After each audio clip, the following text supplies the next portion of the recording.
Maithili express की शानदार प्रस्तुति।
चढ़ल जवानी देख के तोहर मुँह से गिरो पानी, दिलवा में लागल या बुझाई दे गे रानी,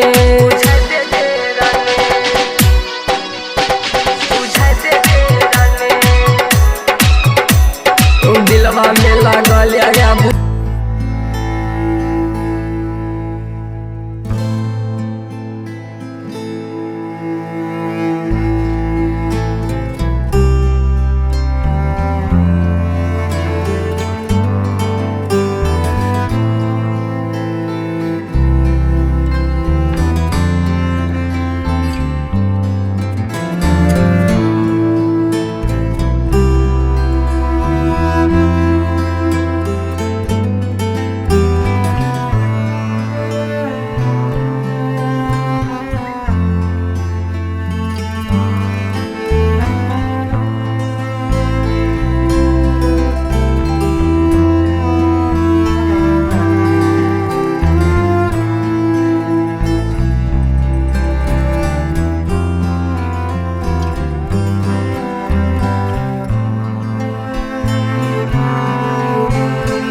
झुमका पिन के लेकर हम मोबाइल, सावन राइटर साथे लेबे सेल्फी के स्टाइल, छोड़ी के नया साल आए बह गले, मिले के टाइम देखे आए बह गले, पिन के है तू सूट सलवार, खर्चा कर बहु 2-4 हजार, छोड़ी के नया साल आए बह गले, मिले के टाइम देखे आए बह गले। खुशी रिकॉर्डिंग स्टूडियो बलुआहा।